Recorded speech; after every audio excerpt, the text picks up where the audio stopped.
Hope everybody had a great break and ate your faces off. Man, did I eat a lot. Oh my God. So much Holy pie. cow. So much peach cobbler. I'm still eating peach cobbler. Like peach cobbler. I know. And now there's leftovers everywhere and it's just a problem. So great, you guys. Just everybody keep eating. Just do it. And listen, because we missed, obviously we've been off for a few days and we missed some of the news that was being made over those few days. We're going to just backtrack a little bit and talk about Trump's Thanksgiving pardon of turkeys. Because there was a moment, you guys, where there were a couple funny moments during the turkey pardon, the annual turkey pardon that happened that I thought were of note. And the first one was when he announced that last year's pardoned turkeys are not pardoned after all, or at least they weren't because of the auto pen. Take a listen. Into a terrible situation caused by a man named Sleepy Joe Biden. He used an auto pen last year for the turkey's pardon. So I have the official duty to determine, and I have determined that last year's turkey pardons are totally invalid. As are the pardons of about every other person that was pardoned other than, where's Hunter? No, Hunter's was good. That was the one pardon, Pam, that was good, right? The rest of them are all invalid. I don't know what the hell you're going to do about that, but that's now we're going to take a little of the joking. That is a mess. But they're hereby null and void. The turkeys known as Peach and Blossom last year have been located, and they were on their way to be processed. In other words, to be killed. But I have stopped that journey, and I am officially pardoning them. And they will not be served for Thanksgiving dinner. Those turkeys are voting Republican in 2028. They are officially. I just love that so much. So great. There was so much about his little pardoning speech that was great, but this part was my favorite when he wanted to make fun of J.B. Pritzker, but didn't want to make fun of J.B. Pritzker, but also made fun of J.B. Pritzker. And so it sounded like this, you guys. It's absolutely perfect. Talk about Pritzker in size. But when I talk about Pritzker, I get angry because he's not letting us do the job. So I'm not going to tell my Pritzker joke. They have a very cute little joke, you know. Some speechwriter wrote some joke about his weight, but I would never want to talk about his weight. I don't talk about people being fat. No. I refuse to talk about the fact that he's a fat slob. I don't mention it. We would never mention that. He would never do that. No, he'd never do that. By the way, he looks like he's trim. He looked like he's trimming down. Is it just me? Am I the person that knows that? No, and he's definitely so much trimmer than he was in the first president, like his first presidency. So much better. Oh my gosh. Yeah. So much better. I noticed that. Okay. I'm not the only one. Right. So he's not going to call JB Pritzker a fat slob, just so we're clear. No. He would never do that. Why would he do that? No. So J.D. Vance also did a Thanksgiving address to some troops. And I got to say, I have a bone to pick with J.D. Vance because he is trying to suggest that people who like Thanksgiving dinner and specifically turkey dinner are lying. Here's J.D. You know, turkey, think about turkey. Who really likes, be honest with yourselves, who really likes turkey? I do. I love it. You're all full of shit. Everybody who raised your hands. No. I know. Think about it. And here's how I know that every single one of you who raised your hand is lying to me. How many times do you roast an 18-pound turkey just randomly? Just, you know, a nice summer afternoon, we're going to go get an 18-pound turkey. Nobody does it because turkey doesn't actually taste that good. No, that's not why. Thanksgiving, that's on the most American holiday, I got a fan over here. On the most American holiday, we're going to cook a turkey, by God, because that's what Americans do. No, he doesn't need to take it back. Take it back, JD. Yeah, I love it. That was offensive. It is offensive. And I like the stuffing, the mashed potatoes or everything, green bean casserole, like all of it. All of it. All of it. Now, I will say that for the past several years, Ron has been deep frying a turkey, and he's got like one of those, like not the thing that you dip it in, but like the thing that, like the box that you put it in, right? Like an electric fryer. That's what it is, an electric fryer. God. And he does it super well. And he even suggested, just like yesterday, he was like, maybe I should I've still got oil, so maybe I should just go ahead and buy another turkey. And I was like, all about it. I will eat turkey dinner any day of the week. I love it. Totally. Turkey's awesome. I love it. JD is wrong. He's wrong. I mean, He is wrong. There's no two ways about it. JD. Yeah. I will eat up some turkey. Yeah. We will die on that turkey hill. That's right. That's right.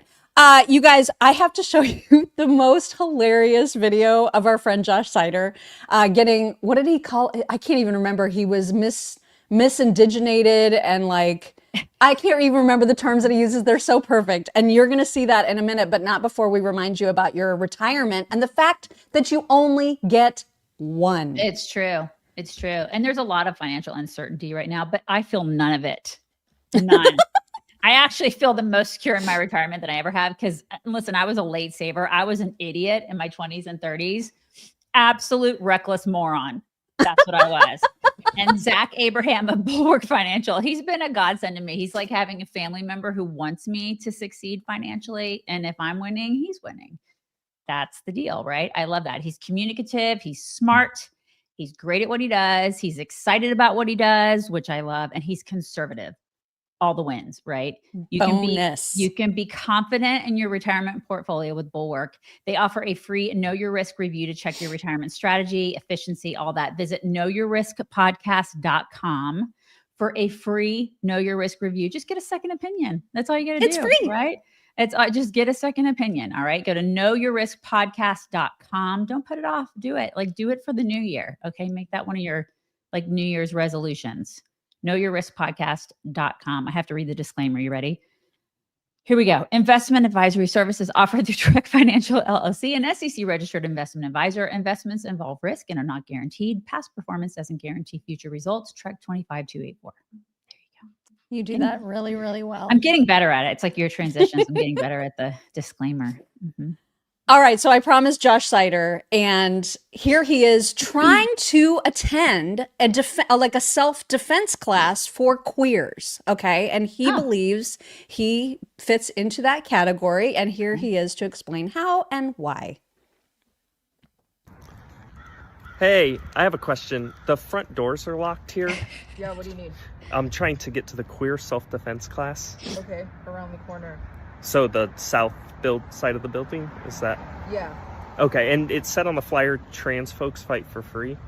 Yeah, you're trans? I'm trans-indigenous. You're what? I'm trans-indigenous. My parents, bigoted doctor, assigned me white skin at birth, but I identify as a brown-skinned native.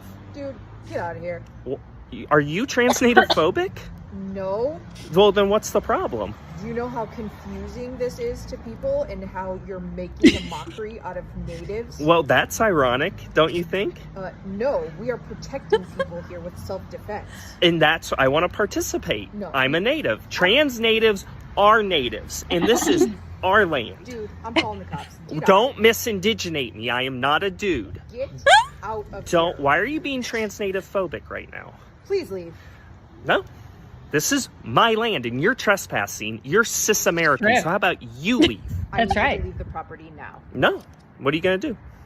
I'm calling the police. You're going to call the police on me because I'm a trans-native man of color? You're mocking people. That's a hate crime. Oh my God. No, what you're doing is a hate crime. Call the police then. It's really sad you're being trans-native phobic right now. Dude, Folks, this individual is being trans-native phobic. I'm trying to get into a queer self-defense class, and this is how they treat trans people of color.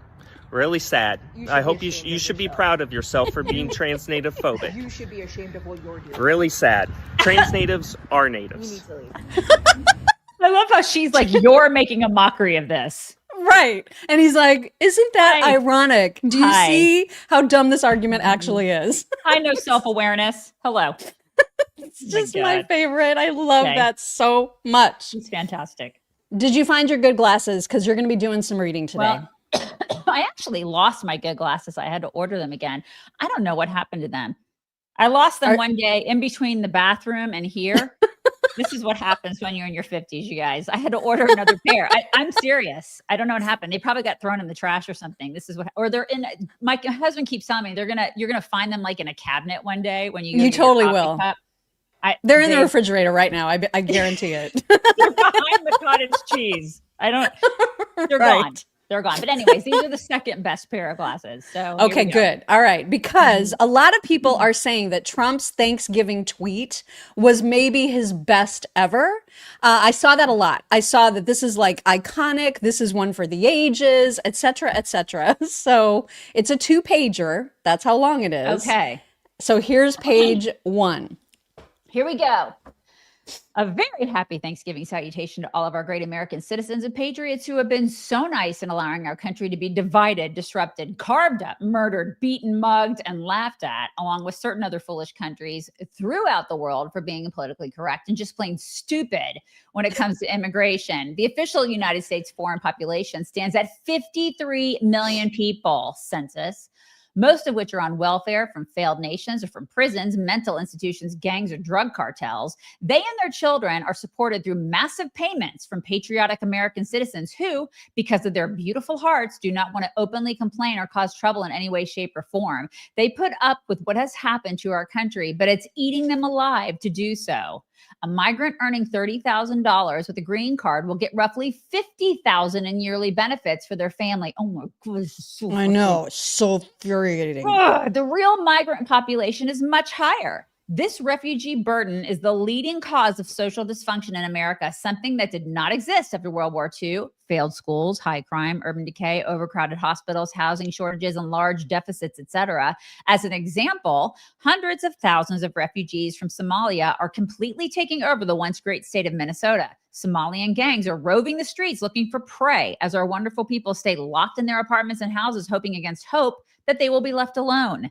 The seriously retarded governor of Minnesota, Tim Walz, does nothing, either through fear, incompetence, or both.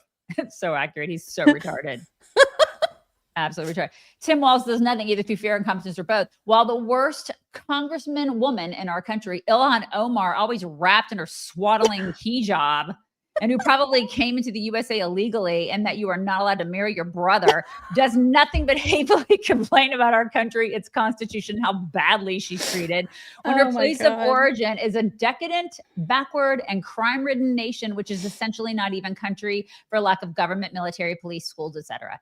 Even as we have progressed technologically, immigration policy has eroded those gains and living conditions for many. I will permanently pause migration from all third world countries to allow the U.S. system to fully recover, terminate all of the millions of Biden illegal admissions, including those signed by Sleepy Joe Biden's auto pen, and remove anyone who is not a net asset to the United States or is incapable of loving our country, end all federal benefits and subsidies to non-citizens of our country, denaturalize migrants who undermine domestic tranquility, and deport any foreign national who is a public charge, security risk, are non-compatible with Western civilization. These goals will be pursued with the aim of achieving a major reduction in illegal and disruptive populations, including those admitted through an unauthorized and illegal auto pen approval process.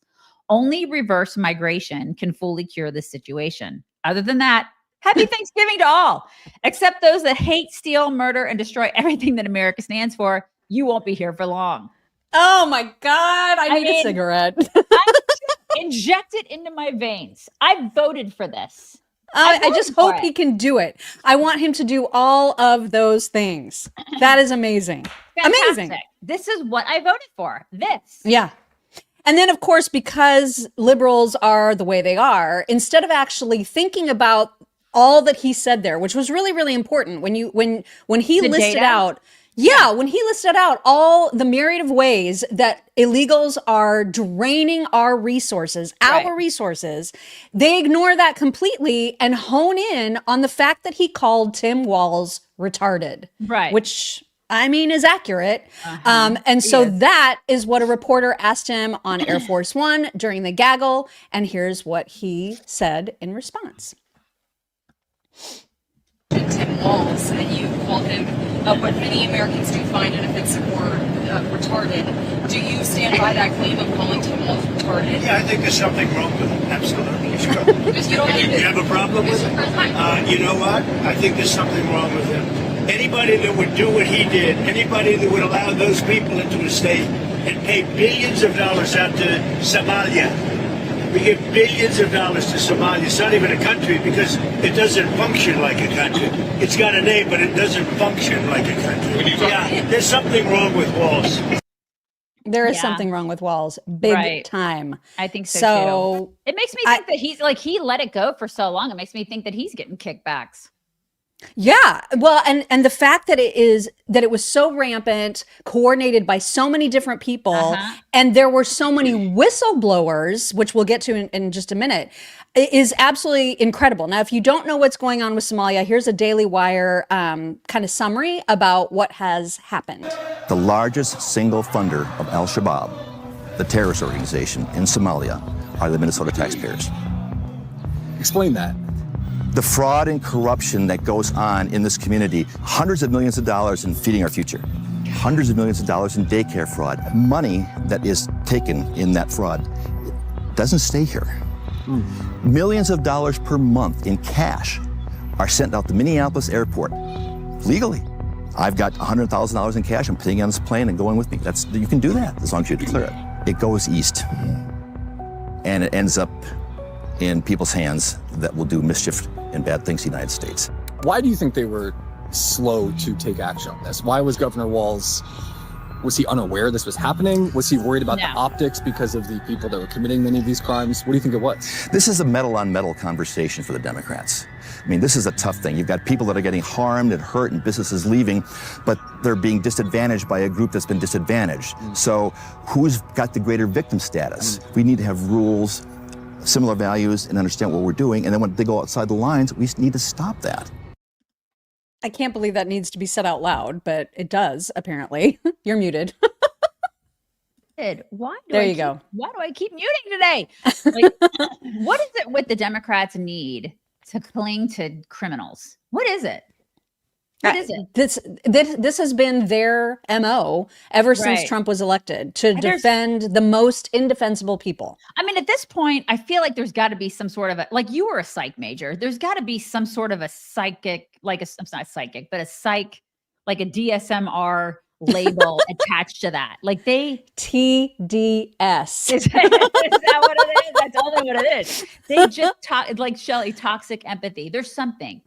Like they just want to cling to criminals and terrorists. They love. It makes them feel better about themselves if they are, trying to glom onto what they consider victims, the neediest, the most downtrodden, the most criticized. That helps them feel better about themselves. Well, they sure aren't downtrodden. They sure aren't downtrodden when they're taking money from the American taxpayer and living high on the hog, are they?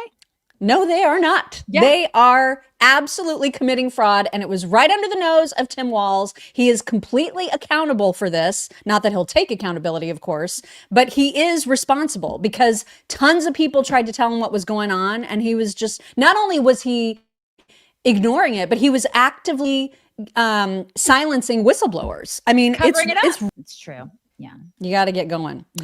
Okay. So there is a group of government employees in Minnesota who got together, created a Twitter account or X account, whatever you want to call it. And they are from Human Services, the Minnesota Department of Human Services. This is not an official government account, but there are 480 of these employees who got together. Some of them are whistleblowers. Some of them claim that they have been sounding this alarm forever, and they were on a tweet storm over this holiday break. Here is you're going to be doing a lot of reading, by the way. Can't wait. Segment. Here is one of the tweets that they put out.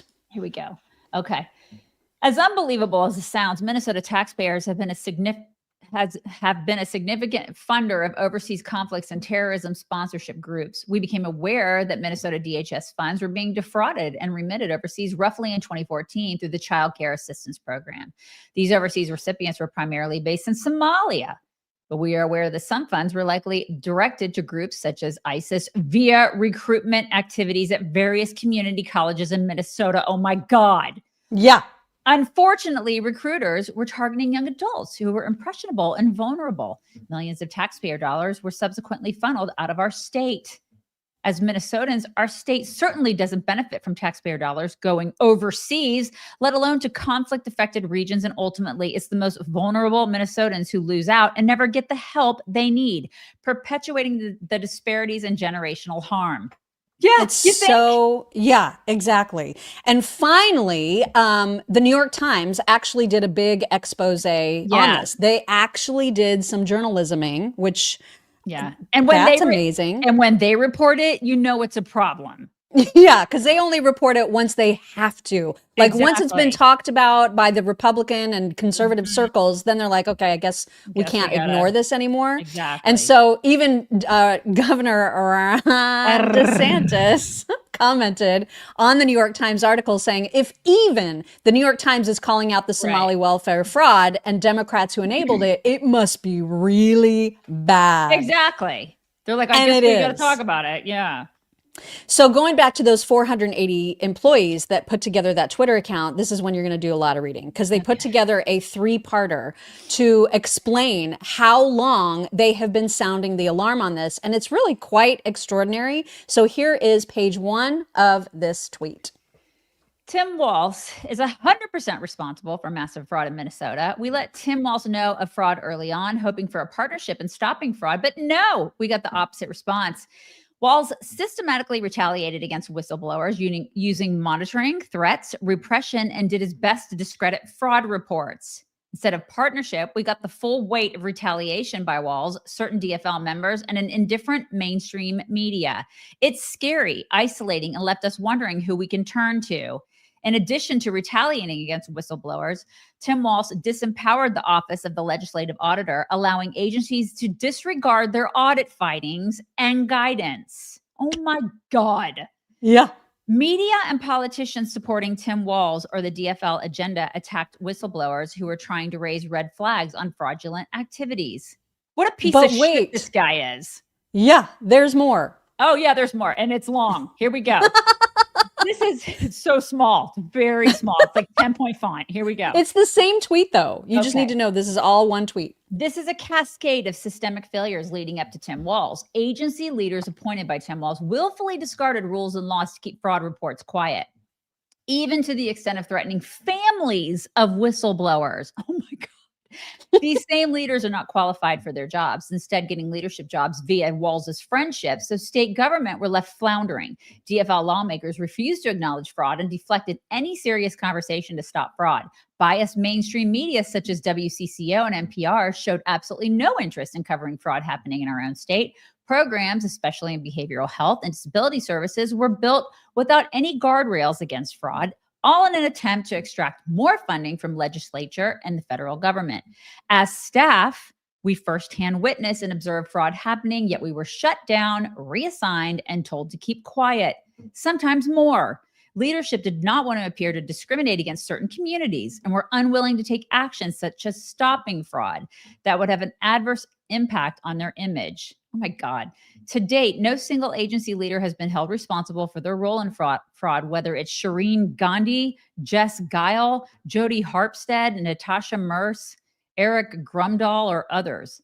It is they name names, man. Yeah, and they should. It is a structure created and maintained by Tim Walz, who has created an environment of interrelated agencies and institutions, including the media, that help foster fraud through retaliation and turning a blind eye in exchange for political gain in the form of high-power agency leadership jobs or other perks. These people are criminals. Can you even? They are absolute criminals, and they're stealing money from the American taxpayer. They need to be held accountable.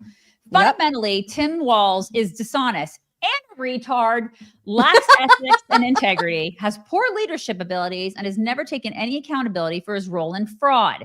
Instead, Tim Walz deflects by blaming national politics for his own failings and distracts the public with inveterate lying. These lies include his reference of a budget surplus under his tenure. Fact is, Minnesota has never had a surplus. We had been given federal ARPA funds that were conflated as surplus money. Otherwise, we'd be in a deficit. And those ARPA funds, which were meant to be temporary funds, were used to create more leadership positions for Tim Walz's buddies. As such, we can't fight fraud in Minnesota alone, hence why we're appealing to the federal levels of government. We need all the help we can get as Tim Walz's agency leaders have upped their brazen approach in covering up their knowledge of fraud. We are grateful to numerous solid politicians, especially the Fraud Committee, and media outlets who are trying to halt fraud. We are also grateful to other whistleblowers who are bravely stepping up. Thank you, New York Times, for bringing the plight of Minnesota to the national stage. It's a little late, but better late than never. Read that quote from the New York Times, too. No one was doing anything about the red flags, he said. It was like someone was stealing money from the cookie jar and they kept refilling it. Yeah, that's basically what we do for these assholes, right? That's what the American taxpayer does. What a piece of crap. Avery Day also tweeted about this, saying Somalis are notorious for fraud, piracy, looting, and stealing. Importing them into our country and expecting them to behave differently is insanity. Somali refugees in Minnesota just pulled off the biggest Medicaid heist in history. $400 million plus in fake autism bills, kickbacks to moms at $1,500 a kid, ghost clinics, and the money wired straight to al-Shabaab terrorists via Hawala. Our taxes are literally funding jihad while they laugh in Somali. This isn't immigration, it's an invasion. Deport them all yesterday. I agree wholeheartedly. And you know there are liberals who are like, that's racist, Avery. F you.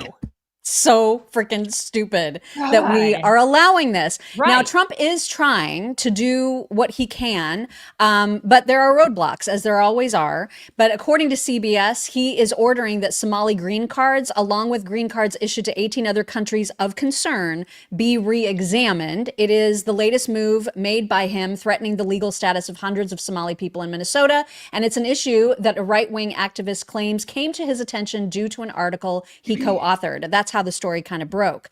So Trump said hundreds of thousands of Somalians are ripping off our country and ripping apart that once great state. And he's right. Yep. This has to happen. These people, you import third world, you become a third world. Yep, you absolutely do. You absolutely do. And they don't want to assimilate, you guys. I mean, these people do not want to assimilate. They don't. That's not what's happening here. They are invading and they just want to be parasitic. And that's exactly what's happening here. It's gross. It is gross. And so Tim Walz himself appeared on Kristen Welker's show this weekend, and she obviously asked him about this, and he will not take accountability. He deflects and even blames Trump for this, which is absolutely insane. You have to hear it to believe it. Here is Tim Walz. Well, speaking of the Somali community, President Trump is targeting them and your state in part. He's citing fraud as the reason for his crackdown. Dozens of people of East African descent have been charged, convicted, and sentenced for stealing more than $1 billion in taxpayer money from government programs during COVID. As you know, Governor, that is more than Minnesota spends each year to run its Department of Corrections. So I want to give you a chance to respond to this. Do you take responsibility for failing to stop this fraud in your state? Well, certainly I take responsibility for putting people in jail. Governors don't get to just talk theoretically. We have to solve problems. And I will note, it's not just Somalis. Minnesota is a generous state. Minnesota is a prosperous state, a well-run state. We're AAA bond rated, but that attracts criminals. There's a reason Minnesota ranks as the top lowest childhood poverty, best place for children to live. People are taking advantage of that. They're going to prison. That is totally disconnected with demonizing an entire group of people who came here fleeing civil war and created a vibrant community that makes Minnesota and this country better. But that's Donald Trump. Deflect, demonize, come up with no solutions. He's not going to help fix anything on fraud. My God, there's a big difference between fraud and corruption is something he knows about. Oh my God. What the hell kind of an answer was that? Man, he really is becoming good at being a politician, isn't he? Yeah, he knows and dance. He knows the words, right? He knows how to just skate around. He is a con man. Mm-hmm. The guy's and one of the things that he said was, I mean, imagine how ridiculous this defense is. One of the things he said was, well, I mean, it's not just Somalis committing fraud. Okay, that's a damning statement against yourself, you idiot. Mm-hmm. My God. But that's what he said. I mean, that's the excuse. Yeah. And what were they fleeing again? And they're creating a prosperous society. How? By stealing from taxpayers? GTFO. So infuriating. By the way, speaking of stealing from taxpayers, I saw on the news this morning that now that it's holiday season, there is now a 30 times higher chance that you're going to get scammed or you'll be the victim of a phishing scam or something like that. It is like cybercrime is at an all-time high, especially during the holidays. You need to make sure you are protected, you guys. Today is Cyber Monday. So Black Friday and Cyber Monday today, like you have insurance for your car, you have it for your house, your life. You should protect yourself online too. And that is what Webroot is really good at. You can get 75% off, you guys, Webroot Total Protection. That is a really great discount.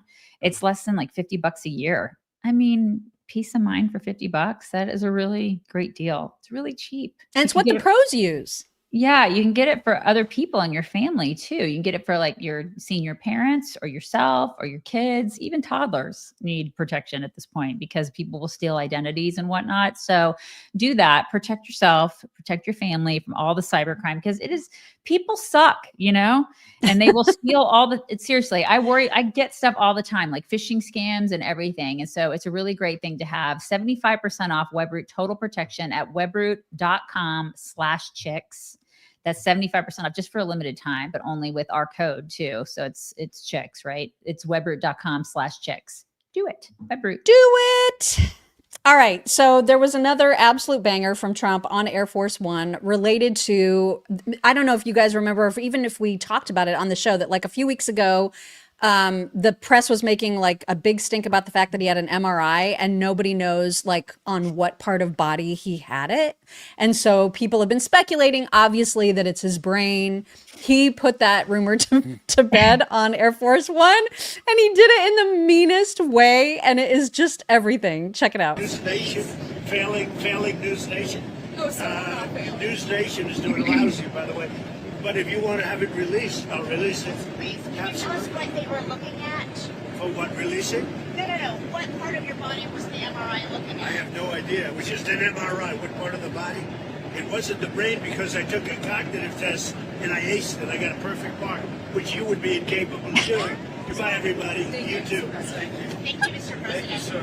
I love You'd be incapable too. No, totally. Be quiet, piggy. Quiet. Oh my God, that just made me, I love it. It kills me when I see people out there, because there are pundits out there, which is funny to even call them that will say that he is declining cognitively. Oh yeah. We've got a clip of one doctor that is insisting that that's the case. Like, read his tweets, asshole. Like, are you kidding me? Are you kidding me with that? It is so absurd. Because, I mean, think about how many waking hours he has and how many of those waking hours he spends with the press answering all their questions. It's insanity. Like, they are grasping. It's such projection at this point. Yeah. They couldn't deal with the fact that Biden actually he lost his mind in office. And now they're like, no, your guy is doing that. Right. They're there.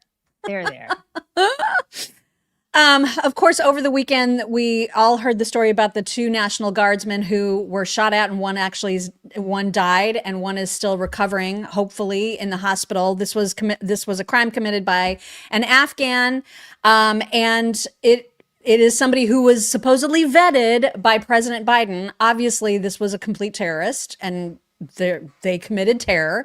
And so Trump got real mad at one of the reporters who was like, why are you blaming Biden for this? Well, here's why, you idiot. Because they let him in. Are you stupid? Are you a stupid person? Because they came on a plane along with thousands of other people that shouldn't be here, and you're just asking questions because you're a stupid person. And there's a law passed that it's almost impossible not to get them out. You can't get them out once they come in. Right. I know. It's just these people, they just don't get it. This is not brain surgery, you guys. It's not hard to understand. So many people were let in this country that should not be here. And a lot of us that have brains still in our heads, we don't want them here. They broke the law. They came in. They're doing terrible things. And even some of the people that are saying, oh, but they're not committing crimes. Okay. They still committed a crime by coming here. And they shouldn't be here. I'm so tired of this. Aren't you tired? I'm exhausted by all of it. And I'm tired of importing, again, third world mentality. It's dangerous. It's like super, super dangerous for American citizens. And the threats keep happening. It's like, how much more needs to happen? So now, these 2 National Guardsmen were shot at for no reason. So what's next? And why are we waiting for the next thing? Agreed. And so apparently there was another Afghan person was in the middle of plotting a terror attack in Fort Worth. This is a story that broke also over the weekend. Here's Kayleigh McEnany to talk about that. Well, this just in, we have a Fox News alert from Brooke Taylor. You won't believe this. DHS is confirming that an Afghan national was arrested Tuesday after posting a video of himself on TikTok indicating he was building a bomb with an intended target of the Fort Worth area. Mohammed Dawood Al-Okazai is charged at the state level with making a terroristic threat. According to DHS, listen to this.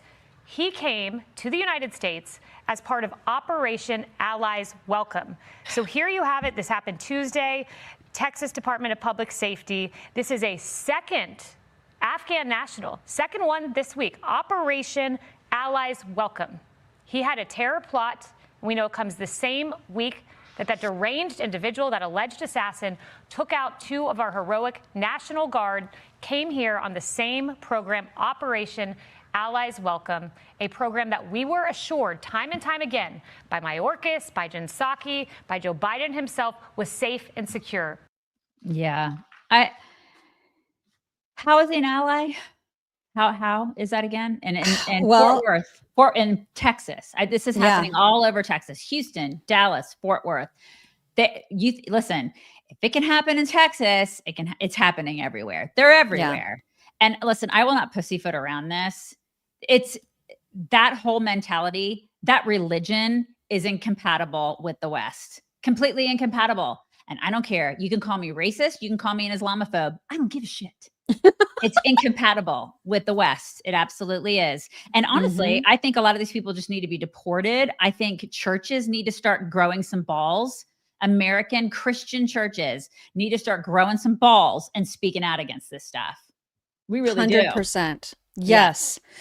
And let's not forget that one of the folks who was very much into this whole, what was the name of the program? Like something allies. What did she just say? It's like welcome allies, this program. Stupid. This was, of course, after Biden completely botched the Afghan withdrawal. And so there were Republicans, too, who were like, oh, we need to welcome all the people. We need to welcome all the Afghan refugees. Here is Lindsey Graham on the floor of the Senate. Just take a little trip down memory lane. Here's what he said about that very program. Right here. We're going to get this done. This is the right thing to do. There is no other ending that is acceptable to me. The people who were there with us in the fight that are here in America need to stay. This will be their new home. So we have a moral obligation to these people. They will make great citizens over time. Nope. So Lindsey's wrong. Lindsey is wrong. Completely wrong. They will never assimilate. They're here for one reason only. And Lindsey's stupid. Lindsey's also retarded. I mean, he is kind of retarded, you guys. He is. It's true. And why do we continue as a country to be so weak when it comes to just enforcing basic immigration law? And we just allow anybody and everybody to come in. I don't understand why there's not stricter requirements to get into the United States. Just compare us, for example, to all of these other countries that you're about to hear about right here. For illegal entry in other countries. So if you enter illegally Singapore, that's 6 months in prison. If you enter illegally Russia, that's 2 years in labor camp. If you enter illegally India, that's 8 years in prison. Pakistan, 10 years in prison. North Korea, obviously, death penalty. And you enter here in Canada or the US and even Europe, and what do you get? Free housing, healthcare, education, food, public transport, cell phones, cash. Come on, guys. A country can only be a country if it protects its borders. Immigration is not bad, but illegal immigration should be penalized at the full extent of the law. It's 100%. Why is this hard? It isn't hard. It's not hard for half the country. Like, we understand that. We understand that you're only a country if you have borders and you enforce said borders. And there should be standards to get in the country. I mean, I've talked about this before, but it's like my kids, my oldest kids, they looked into moving to Iceland. They liked Iceland. They're like, well, I wonder what it would be like to move to Iceland. You can't just go willy-nilly to Iceland. Like, they have really tough standards to get in there. You have to be professionals. You have to pay all this money. I mean, they're like, yeah, that's not going to happen. There's no way. I mean, you can't just move there. A lot of countries are like that. We're not. Most like that. countries are like that. Exactly. And you don't see all these like liberal jackholes saying, oh my God, they're so racist. They're not right. The only people that get that racist crap is us. We get called racist. We get called nationalists. We get called white supremacists. Because why? Because we want to have a country? That's such bullcrap. It's like we should have standards here in this country too. How are you going to make my country better by coming in here? Right. Exactly. What are you going to do for me? It's like coming into a company. What are you going to do to make this? You should add value to this country. And if you don't add value, bye. Yeah. And you're not going to continue to stay on the payroll if you're not providing value. Like, that's crazy. What company is just going to hire somebody who's not going to do anything but drain resources? That doesn't happen except for the United States. We continue to just be masochistic about it. I will never understand it. We literally are a dorm. It's so stupid. It is so stupid. And I know probably everybody shares in our frustration about it. There may be women out there who share that frustration and wish they could get involved in some way in maybe local politics or state politics, or just getting word to their representatives about how they feel.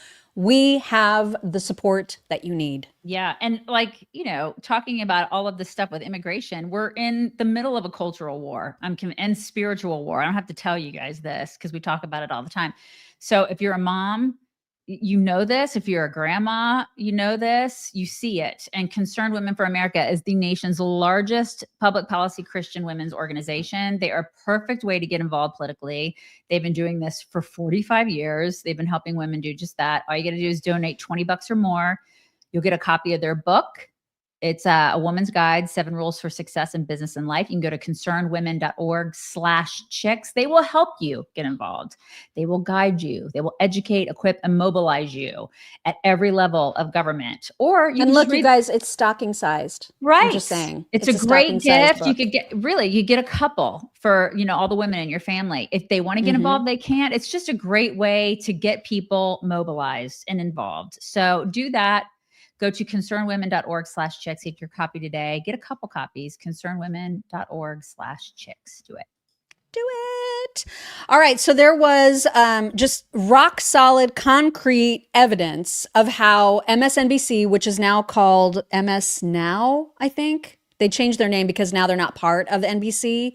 They're just on their own. So now it's called MS Now, but it's still MSNBC, and it's still as shitty as ever, and as fake as ever. And so they released this big exclusive, you guys. They put out this report saying President Trump is considering removing Kash Patel as FBI director in the coming months, as he and his top aides have grown increasingly frustrated by the unflattering headlines Patel has recently generated. So they said this was a big exclusive, right? Well, immediately, Caroline Leavitt responded to this big exclusive with a photograph of Trump and Patel standing in front of the Declaration of Independence. And she wrote, "This story is completely made up. In fact, when this fake news published, I was in the Oval Office where President Trump was meeting with his law enforcement team, including Kash Patel. I read the headline to the president and he laughed. He said, 'What? That's totally false. Come on, Kash, let's take a picture to show them that you're doing a great job. Do not believe the fake news.'" God, they lie. This is just so, they have to know how dumb this is. Like, how do they not know? Just agreed. Yeah. Russia. Yeah, exactly. You guys so into that. Trump was asked about this also on Air Force One, and he reiterated Kash is doing great. Are you planning to replace Kash Patel as No, he's doing a good job. Kash Patel? No, he's doing a great job, I think. This week we saw those cases against James Comey and Letitia James tossed out. Do you still have faith in Lindsey Halligan? Oh, she's great. I think she's great. They got out on a technicality, and you'll see what happens from here on. But if you look at the actual charges, I think anybody that looks at it very fairly would say, boy, are they guilty. So that's good news also about Letitia James and James Comey. It's not over yet. We'll see where that goes. But yeah, Trump is like, no, I'm not going to, what? Like, where is this even coming from? Yeah. And so then Kash Patel was also asked about it. And here is his side of the story. It was pretty comical because the president and I were both discussing law enforcement operations across the country with our team, the attorney general and other members of the department. And we were made aware that there was reporting that I was being terminated. And the president laughed and he said, what are they talking about? Kash is doing a great job. In fact, he goes, Kash, you want to take a photo in front of the Declaration of Independence and tell them how good of a job you're doing? I said, sure thing, Mr. President. Obviously, everyone works at the pleasure of the president. I think we are executing the president's mission wildly successfully in a historic fashion. And I think when the media gets together with anonymous sources like they always do, and it gets louder and louder and louder, that just means our mission is the most effective it's ever been, and that's the only thing I care about. Our media is the worst. They're just disgusting. Yeah, they're just disgusting. Worse. And I think what's worse than that is that there are people out there that just listen to them. Like there are people out there that just watch MSNBC and CNN and CBS and ABC, and that's what they believe. And that's insane. Yeah. Because it's lies. And it's the people too that the media gloms onto to use as experts in their reporting that contribute to how bad it is. And here's a perfect example. There is a pulmonologist by the name of Vin Gupta. He's used by these mainstream channels as like a, like an expert doctor. So you're going to see two clips of this same guy. One is last year, I think, when he was asked to comment on Joe Biden's mental acuity, which of course he says is fine, it's ACEs. And then literally this month, commenting about how Trump is in mental decline. It's unreal when you think about the difference between Biden and Trump. Cardiovascularly, he's in excellent shape. I'm a pulmonologist. I see this all the time in octogenarians. I think he's actually quite high functioning as an octogenarian and keeping up that schedule. And so, just from this is a subjective conversation. Right. Zeke is offering his opinion. I can tell you what I see in my own clinic and what I see clinically. I think Joe Biden is actually quite robust relative to what we see normal aging at 81. But it's clear that there's age-related cognitive decline. I mean, that's obvious. And that slowness and fatigue you're seeing more and more in his public events. So that's one. Two, he's confused a lot.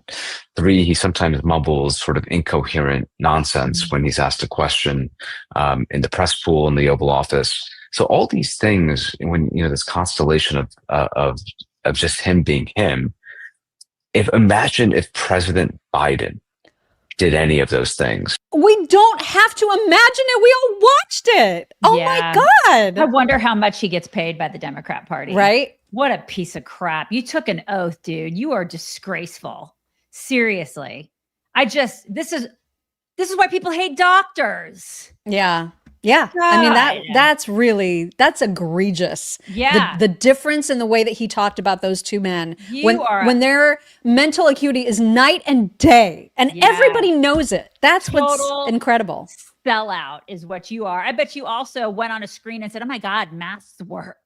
You should totally get quadruple vax. It's quadruple vaxxed, everybody. Get your kids back. Get your 6-month-old vaxxed. What a loser.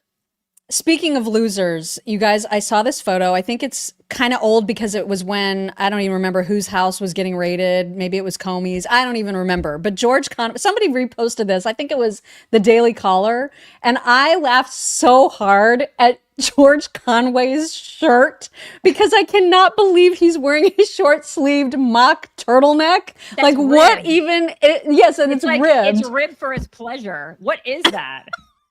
What is even going on, dude? Oh my God. I cannot believe Kelley and Conway had sex with that at least 4 times, you guys. I know. I know nobody wants to think it, but I can't think it alone. It's gross. Look at his boobs, his guys. Moves. It's their moves. It's bad. All of it's George bad. Conway, he is disgusting in every way. Somebody said it looks like their aunt. Do you have an aunt that looks like him? Somebody said it looks like. Harley Cat says it looks like her Aunt May. Oh, that's bad. It's probably mean to your Aunt May. Your Aunt May's probably a lot cuter.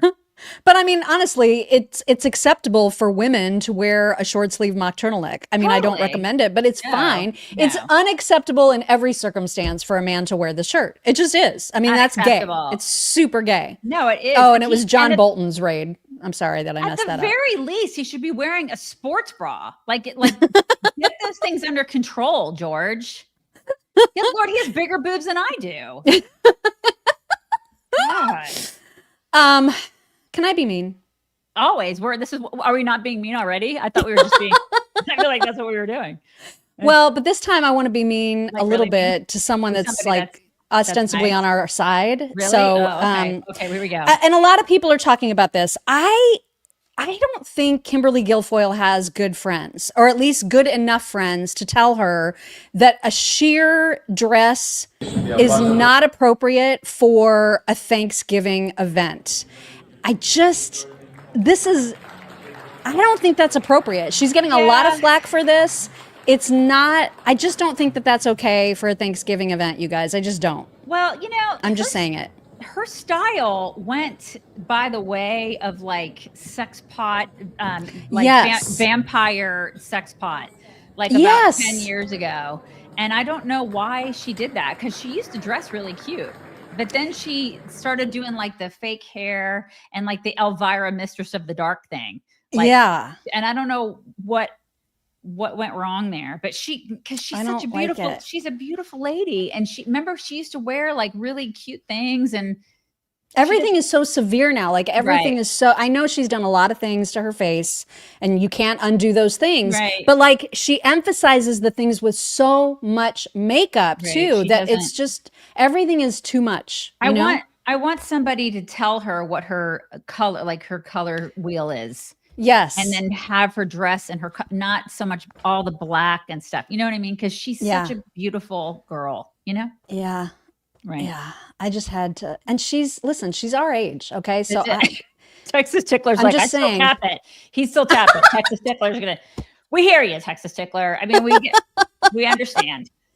It's just a little much is all I'm severe. saying. I know. That's all I'm saying. I know. There is some wedding news that we need to discuss, and that is that Cory Booker, after a very quick engagement, he married Rosario Dawson version 2.0. I don't know her name. It doesn't matter. But they did get married. She's beautiful. This is a lovely photo of the two of them. Right. However, apparently it is well known in circles that he's gay. In his home state that he is super gay. And so Defender of the Republic posted, as a woman who has lived in New Jersey almost my entire life, I personally know and have encountered countless people who know Cory Booker personally, have worked for him, or who have met him. We all know Cory Booker is gay. While there's nothing wrong with that, except for the alleged late night, potentially illegal activities he used to take part in at underground clubs in Newark, why is he marrying this woman he was set up with? Is it some sort of humiliation ritual? I don't know. Maybe they just need a couple like straight dudes. Because I mean, listen, he's more masculine than Tim Walz. Let's just put it out there. Fair. That's fair. Is. I mean, but she is like a beard for him. You know, completely. And the timing is very suspect, which this same Twitter account talked about in terms of strategy. It's very, very interesting. She wrote, just looked into Cory Booker's brand new wife, Alexis Lewis. Everything about her screams perfect Democrat checklist. Great work to the political elite matchmaker they pretend was a friend. Sidwell Friends grad, same elite school as Obama's kids. She worked under Eric Garcetti pushing equity projects in South LA.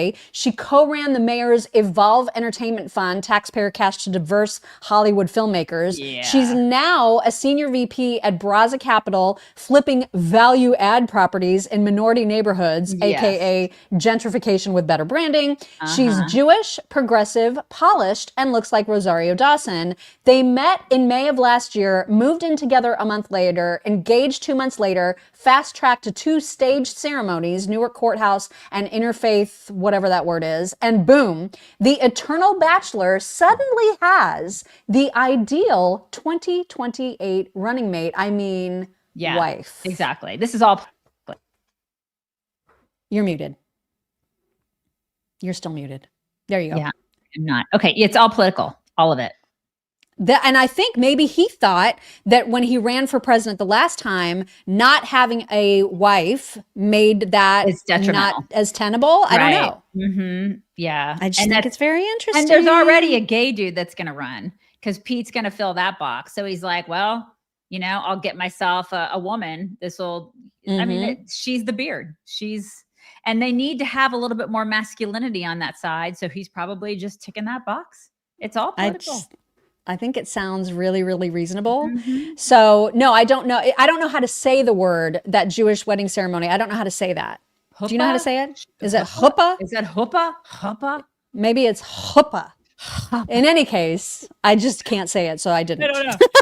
Yeah, I don't know. All right. We also need to talk about the fact a few weeks back, I think it was like early November, Scott Jennings was doing a panel with a fellow named Dylan Douglas. And I did not, I saw it at the time, but did not realize at the time that Dylan Douglas is the son of Michael Douglas and Catherine Zeta-Jones. I did not realize that. I thought he was just a dude named Dylan Douglas because it seems like a fairly common name. Okay. And so apparently Scott wrecked him. Okay, you're going to see the clip. We'll play it in just a second. He utterly wrecked him in this panel, and it was delicious to watch. And this guy's young, he's like in his 20s. He apparently does like a left-leaning Sirius XM radio show.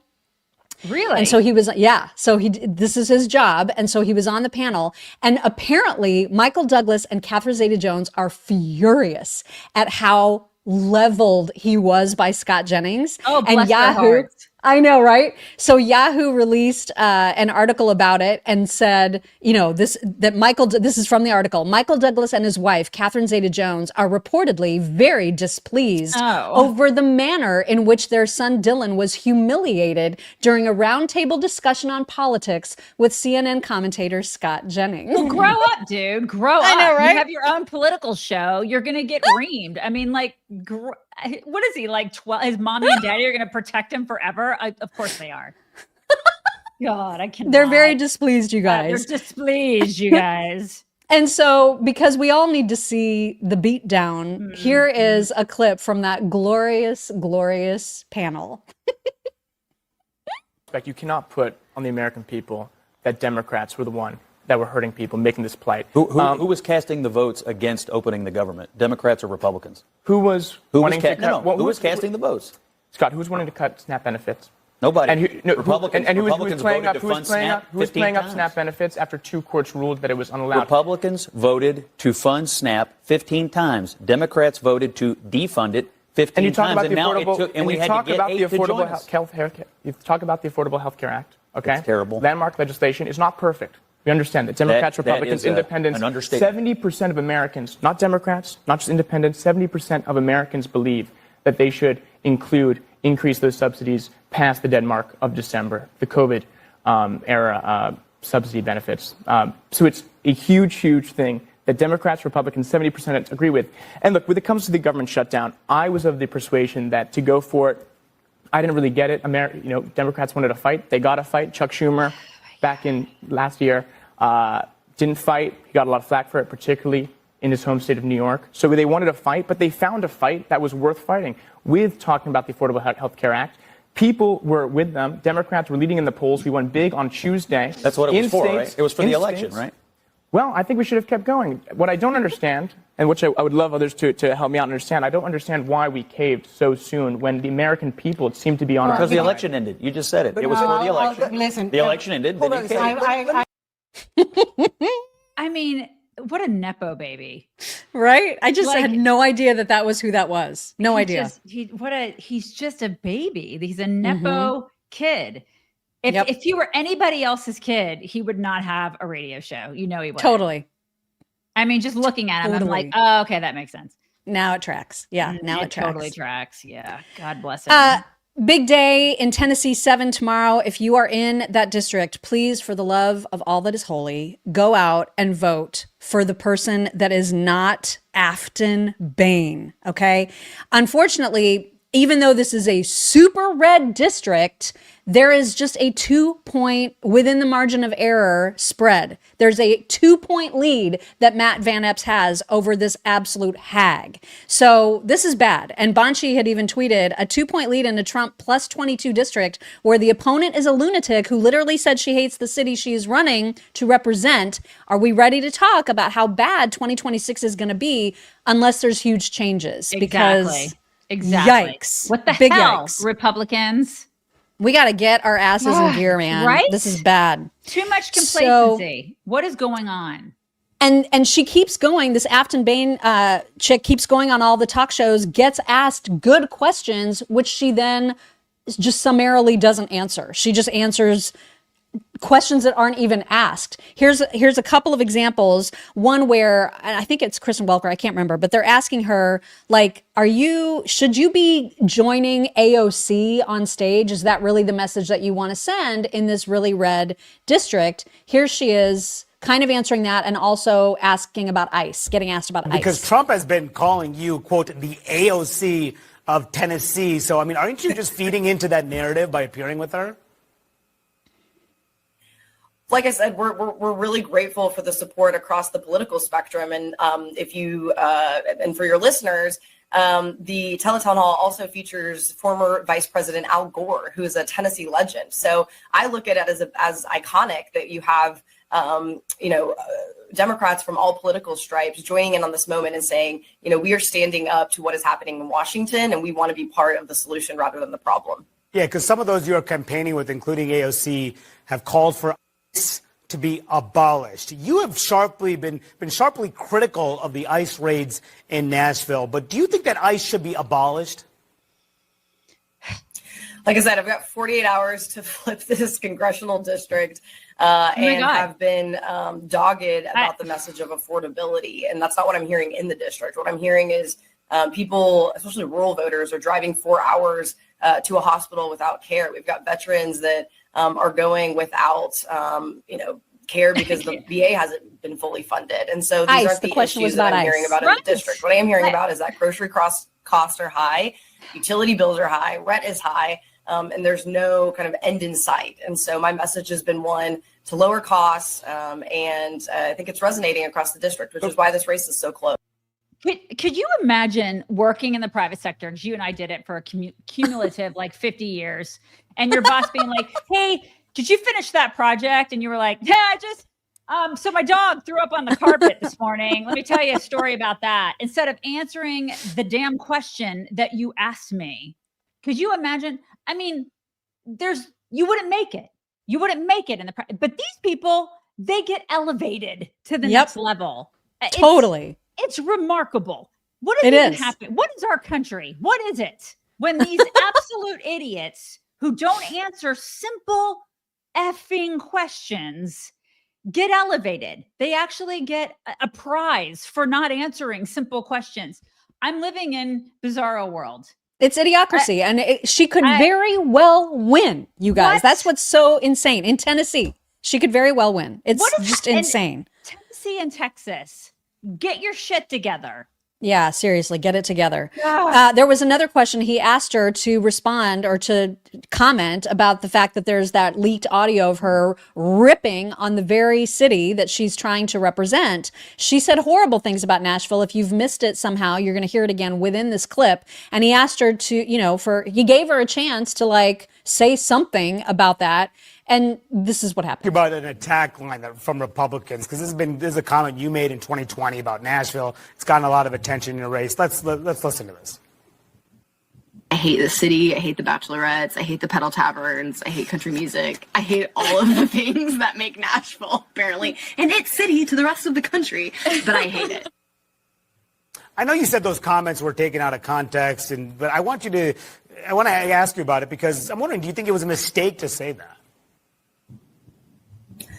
Once again, I was a private citizen. Nashville is my home. Do I roll my eyes at the bachelorette parties and the pedal taverns that are blocking my access to my house? Yeah, every Nashvilleian does. But this race has always been about something bigger. It's about families across Middle Tennessee that are getting crushed by rising prices, while Washington politicians and billionaires argue about this type of nonsense.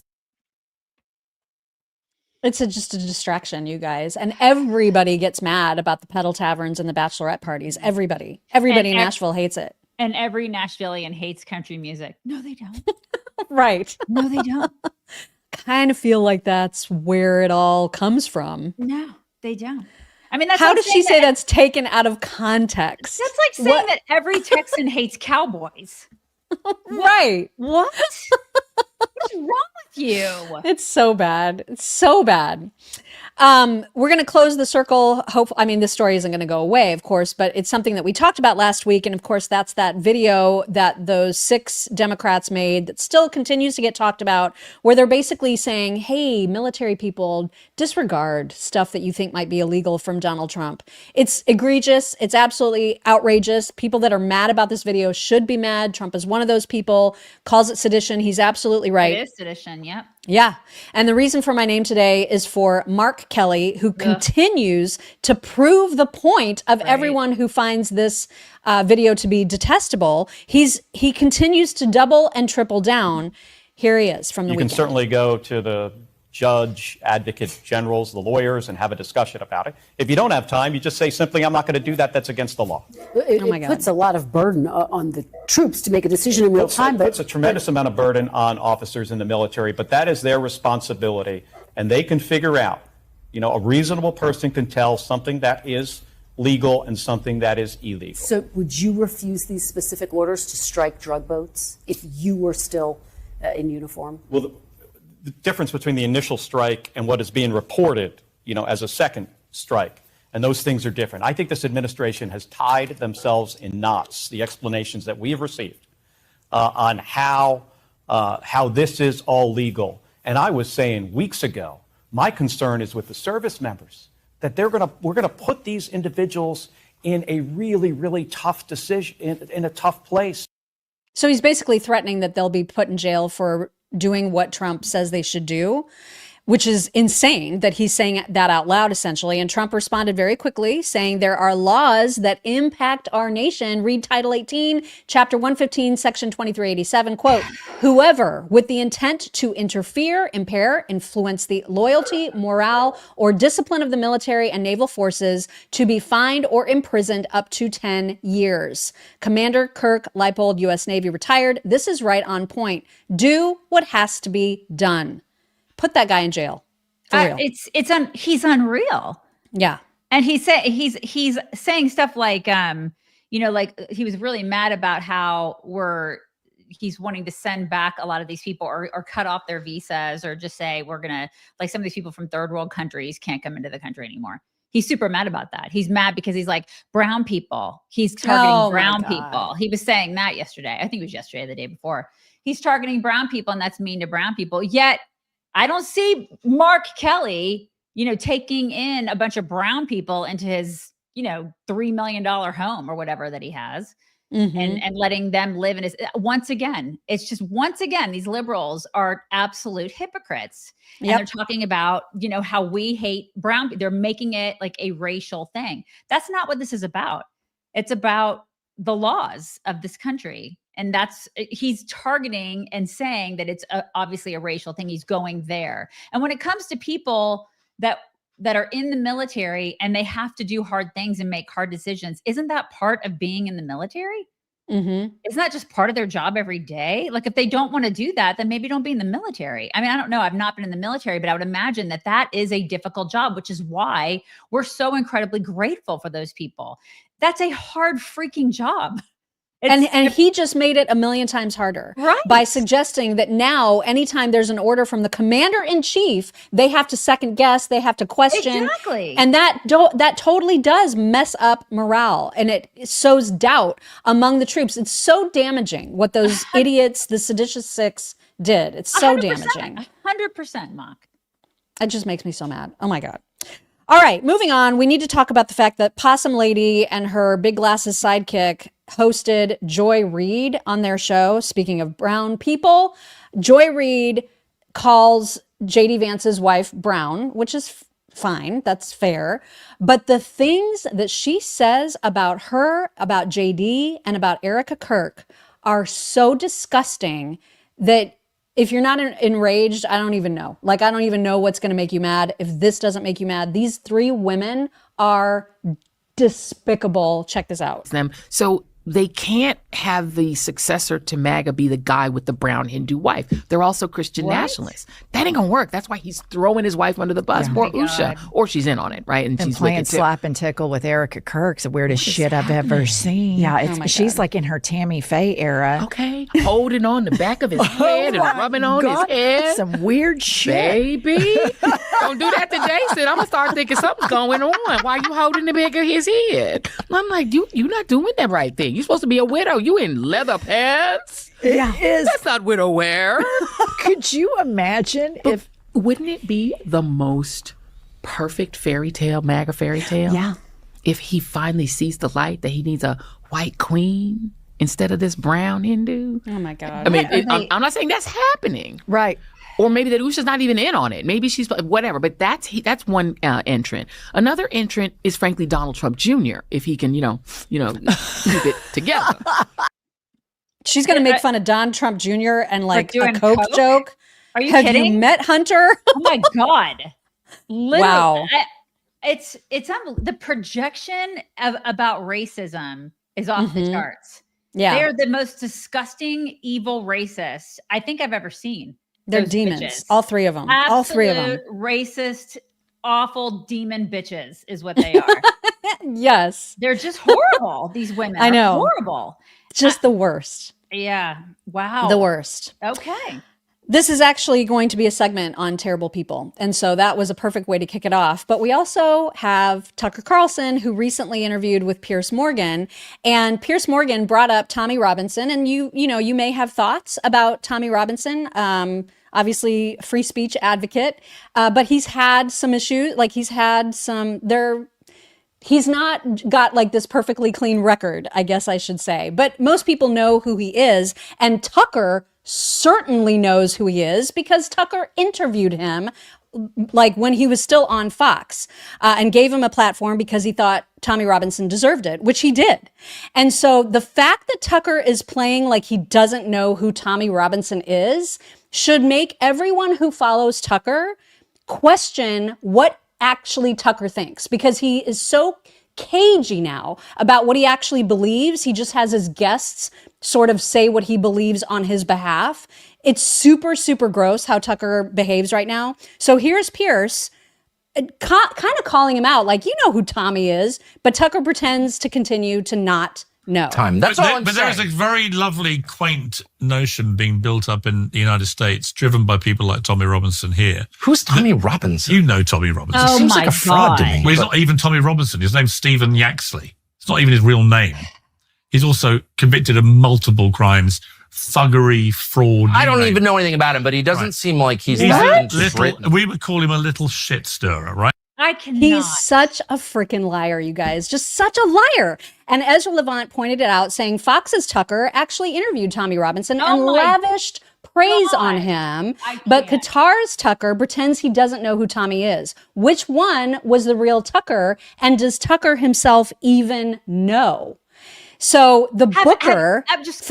Just quickly, have aliens abducted Tucker and replaced him with demons another did, Tucker? Remember? They clawed him him in his sleep. So what in the world? I know. It's absolutely amazing. Oh and my the God. booker for Tommy Robinson to get onto Tucker's show is even like, wait a minute, what in the world is even happening? So she wrote, it's Lisa Elizabeth. She wrote, Tucker's comments are truly bizarre here. I'm the one who booked Tommy Robinson on Tucker Carlson's show years ago. His team was all over it and they sung Tommy's praises. I cannot. I know. It's just insane. And so leave it to the incomparable Katie Hopkins to just call it out perfectly, because she also was on Tucker's show where they had a whole ass conversation about Tommy Robinson. Right. So here is what Katie Hopkins tweeted, which was my favorite tweet of the weekend, probably. She said, "Darling Tucker Carlson, we go way back. We were together before most were born. Back when I had sturdy lesbian hair. But might I ask you to stop being a massive spunk trumpet? Thank you." I freaking love her. I love her. I know. Much. She's on my bucket list, man. I need to talk to that woman. I love her. She's so great. I mean, but what a freaking liar he is, man. How do you do that out loud when you know that there's like people know, dude? It really it's not like there's not video evidence. Hello. I just don't understand that. It's like me going, I don't know who Scott Jennings is. I don't. Who is that, you guys? He sounds like a real fraud. I never heard of him. What in the world? I mean, it's freaking crazy. Funk trumpet is like, I've got to use that. That's fantastic. The word is fantastic. What was the name? Remember what she called like lady part? Was it like clunge or something like that? She's just the best at words. Oh my God. So good. So AG also tweeted about this, it's calling out Tucker for his ridiculousness. And he wrote, the reason Tucker Carlson downplays the threat of Islamist terrorism and migration, pretends he suddenly doesn't know who Tommy Robinson is after praising him, claims concerns over the threat are an op, promotes an open borders pro-terrorist socialist as a victim, etc., is because he views those people as allies. It's the same reason that he is silent about an Afghan national who was let into the country via an expedited visa, murdering 2 National Guardsmen in DC, and the reason he's silent about the Somali fraud schemes in Minnesota. If you don't realize by now that he is on the other side, you are not paying attention. 100%. Somebody's paying somebody. Yeah. I mean, people will 7,000. Oh, really? Really? Okay. I mean, I don't think so. When you stop remembering who you've talked to, that's a problem. It's so pathetically obvious what he's doing. And Tim Pool actually did a bit of a rant about people he's talking about Candace specifically, but I think Tucker can be included in this too. Apparently, 'tis the season for views on political podcasts like ours to be weighed down because we're not in an election year. Right. You know, there's not, this is just not when people are engaged as much as they are during an election year. So he says that's all part of this equation. Here is Tim Pool on what's going on. There's a lot of conversations that are happening behind the scenes with prominent personalities in the independent media space, libertarian, conservative, etc.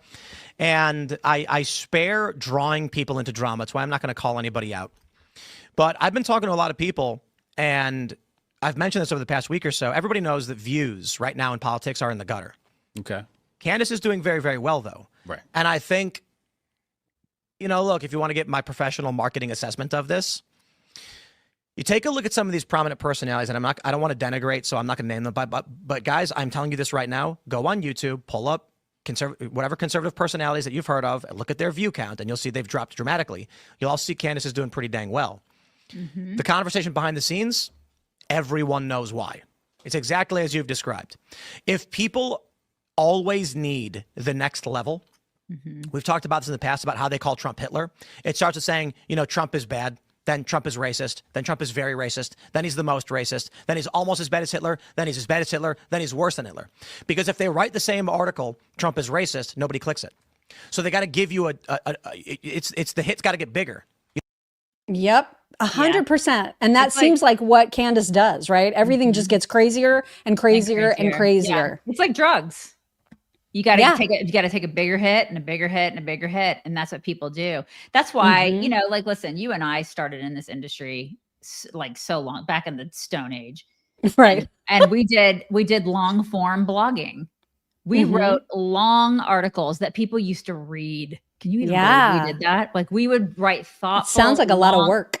It was a lot of work back when we did it for free. You remember? For like 4 years we did it, and people read those articles, and they were thoughtful, and they took a long time to write, and people read them. And then it got to the point where we realized that people don't read anymore because social media really became like such a mainstay in the population. Yeah. People's attention spans got shorter and shorter and shorter, and they didn't. And then it was heartbreaking because we were like, people don't read our stuff anymore because they want short chunks of information. Yep. It's the same reason why here people be like, move on. Right, because We see they can't take us talking for more than like 2 minutes on a topic. Yeah, they can't. You guys just can't do it. Because I'm not trying to be mean, but you can't because your attention span is that of a flea. And so, that's just how people are now. So, and it's the same thing with information and people like Candace who put information out there, and people are like, I want more. I want more. I want my hit. I want that. I need more, mommy. And that's. Yeah, he's right. He's absolutely. And listen, right. I'm not saying that I don't know what to believe about like the French president taking out a hit on Candace. I have no idea. I would not blame them if they wanted to. Okay, right. So maybe they are. I don't know. She basically about that. The last thing I saw about that on her feed was that just wait for the president to make a statement about it. And so now she's basically saying, if Trump has to be the one to comment about it, and then you guys will know that it's true. Whatever. But one thing she did tweet about, which caught a lot of people's attention, which is so disgusting on multiple levels, is she said and I don't know who they is, but she said they have been signaling that a 9/11 style attack is coming the second week of December. Save this tweet. It will age well. And the Quartering retweeted it saying, why would a terrorist attack on Americans age well? So if she's saying that she knows something about a potential 9/11 style attack happening the second week of December, doesn't she kind of have a responsibility to say more about that? Right. And who is she talking to? Like, what the hell? That would know about attacks. You know what I'm saying? Like, who would be doing the attacking that would be talking to her? To me, that's sus. Because I got to tell you right now, no one's talking to us about attacks. Right. We don't have friends or anybody that's talking to us on the down low about attacking anybody. And if somebody were, we'd be going to the authorities about it ASAP. Exactly.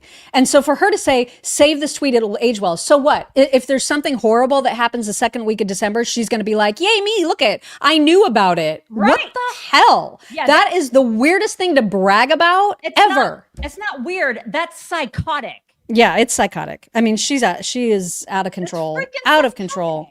Yeah, and she's done so much damage at this point to TPUSA. I don't know that it can be quantified, but it's now to the point where Tim Pool, once again, we've got a clip of him saying that he doesn't believe they're going to survive. And that just breaks my heart because this is Charlie's baby. This is all he ever wanted, was to have a successful organization. And now this is what Tim Pool is hearing from others about the future of TPUSA. I don't know. You know, what I will say is there's a good point you made about TPUSA is absolutely reeling. And nobody wants to say anything publicly because everybody, look, man, I've been talking to a handful of people behind the scenes, and I'll give them some respect by not saying their names. But everyone's very pessimistic. And their concern is that, and I said it before, I'll say it again, Turning Point's not going to make it without Charlie. No. Behind the scenes, everybody's like, of course. Then on camera, most people are just like, well, and I'm like, well, you know me, dude. If nobody speaks out and calls it out now, the whole thing breaks apart. Right. If no one has the strength, just be like, guys, Candace is ripping everything apart for views, and there needs to be, I don't know, man. I don't know how you help Turning Point without Charlie. That's just the reality of it. He's saying they need to call her out, and I agree. I totally agree too. And I hope that he's not right about that because I know TPUSA, I have a kid who's 15. And I know that a lot of her friends, a lot of people that she surrounds herself with, they were energized after his death to start chapters on campuses. I know that a lot of college kids were energized. So many chapters. People were like, I want to start a chapter. I want to start a chapter. To me, that is like the good thing. That was the silver lining after he died. Why would she want to squelch that? Why would she want to destroy that? If she is a Christian and she says she is a faith-filled person, which I call bullshit on, if she is all about that, then she would be keeping her mouth shut about all this stuff that she is trying to tear down. And she would be like, you know what? This is about God and this is about his mission. And because she is poo-pooing the religious part of it. She's like, they're just being so weirdly religious over there. It's nuts. Why would you say that? If you're a Christian, why would you do that? Why would you crap all over that? I just don't understand it. That to me that just put a nail in the coffin on everything for me. To me, it's like that is the greatest thing that came out of all of this. That and the revival aspect, right? Yes. It's that to me as a Christian, that is like the biggest thing. That's what he wanted. He wanted kids to come to Christ. He wanted young people to know he was a man of faith. So why would she want to squelch that? I have a problem. Well, and all the people that continue to say that they were best friends, what kind of best friend doesn't even know his wife? If you've never, if you don't know her, then how close were you really? You know what I mean? That's a great point, Ma. Because but people keep saying that. That is a great point. That is a really great point. Wouldn't you have gone to the wedding? I don't know. I don't know. Yeah. Just seems weird to me. Maybe you would have been his best woman, right? If you guys were best friends, wouldn't you have walked with him? Wouldn't you have been there? I feel like that would have been something you would have done. Yeah, you're right. I hope the silence from TPUSA, I know that they've addressed her a couple of times, sort of vaguely. I hope that the silence has everything to do with the fact that they're trying to keep the investigation completely free of any kind of damage or influence. I hope that that's the reason. And that at some point they're like, man, that bitch is cray. You know what I mean? I hope it finally comes out because it is insane. Yeah. All right. We need some good stuff. I don't know if you all out there had Thanksgiving dinners that involved liberal family members, but if you did, then you will appreciate this person being a liberal menace on Thanksgiving. Oh my God, I'm so sorry I'm late. I was getting a triple abortion. I have an announcement to make. I identify as we're in a polycule, so there's 5 other people that we're dating as well, and 4 of them are undocumented. No eating until you do your land acknowledgement. Oh my God. Meat is murder! I'm living in a free Palestine encampment. I love it. Oh my God. Oh my God, that was so perfectly done. It really was. Also, we have Mary doing a live stream from Bethlehem. Here's what that looked like, or here's what it would have looked like. Thank you guys so much for the camels. Thank you for the wine. Guys, if you're just joining, we are doing a nativity unboxing haul. This next one is from Balthazar. Maybe. Right. Let's see what we got. Oh, this is... Listen to the music. Myrrh. How exciting. Thank you. Love it. I love You don't it. seem grateful. I think you're reading too much into it. You were more excited about the first gift? Well, the first gift was gold. Obviously, I'm going to be more excited about gold than a plant, right? Myrrh is a root and not a plant. Okay, guys, if I keep getting comments like this, I'm going to start blocking people. That's so good. Oh my God, I'm going to totally start blocking people. Oh my God. Myrrh's a plant, you guys. It's not gold. Okay, I hope this works because, the screen, at least for us, is kind of small. But I have an optical illusion to share. I love these. Whenever I see these in my feed, I'm like, ooh, this is so cool. So make sure to follow the instructions exactly and see if this does the thing for you that it's supposed to do, okay? Are you ready? Okay. This visual illusion is so weird. Focus on the cross between these 2 photographs. Now, as you're looking at that cross, the images are going to begin to change. You're going to see different famous people, but just keep focused on the cross. And after a couple of seconds, something weird should start to happen. The faces begin to look distorted, disfigured. Right? It's like the features are all out of proportion. What you're experiencing is something called the flashed face distortion effect. What's actually happening is your brain is holding on to previous images and overlaying those on new ones as they appear in your peripheral vision. Yeah, they are. Because you're not looking at the photographs directly, your brain is basically trying to fill in the blanks. Now, you might think that I've edited these photographs to make them look strange, but that's not the case. Feel free to watch this entire video again and you'll see that they're all legit. This is such a weird visual illusion. Let me know in the comments if this one worked for you and share it with a friend so they can try it as well. Jennifer Aniston looks so weird. Isn't that bizarre? Yeah, they all really started weird. looking like crazy monsters. Yeah, like one of those funky mares at the fair. Yeah. Yeah. But it's so interesting to learn why that happens. You know what I mean? Brains are so cool. Brains are fascinating. Yeah. They really are. I just love that. Okay, lastly, I know we don't have dogs today, but we do have sea dogs. And it's just the funniest little sound that sea dogs make. You guys listen.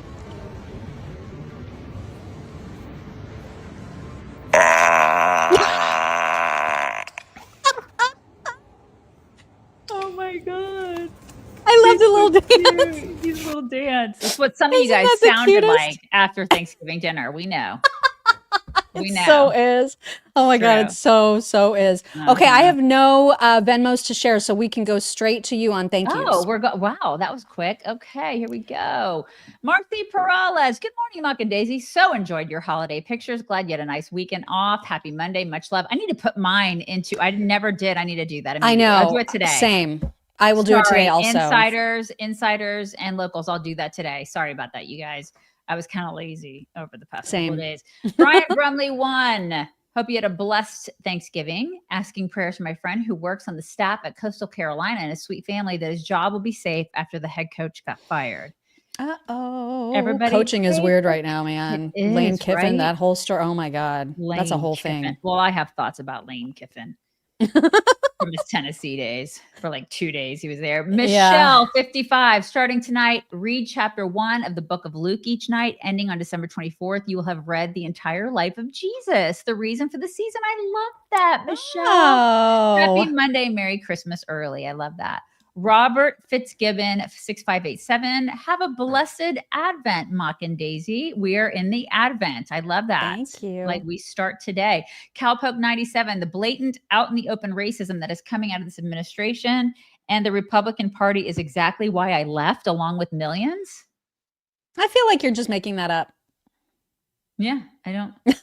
I mean, it's every time Democrats talk about racism, it's so much projection. We've given endless examples of that. Right. Endless. Yeah. But whatever. Lady Shenandoah, research 1952 McCarran-Walter Act gave governor power to detain, deport immigrants deemed subversive to national security, which the Dems repealed in 1990. Okay. Cowpoke 97. Black men were tortured and beaten and strung up in trees to give women the right to free expression, and they're repaid with bigotry and racism. Sad. Where? What are you talking about? How about you send us more money and explain yourself? Right. I don't know what you're talking about. I have no idea. Like what? How you're in the wrong audience, dude. Like this is. But we appreciate the $5. That's nice. Thanks. Brian Brumley, Aftyn, you ignorant slut. Yes. Totally. Truth is told 73. That demon did more than a scratch. That's true. The demon for Tucker Carlson. Yeah, I think something got implanted. He's crazy. I mean, he is crazy. Somebody has been abducted by aliens or something. It's very bizarre. Or Qatar has found their way in there. They got their claws in. I don't know what's going on. He's crazy. Yep. We're bringing it in. We're bringing it in.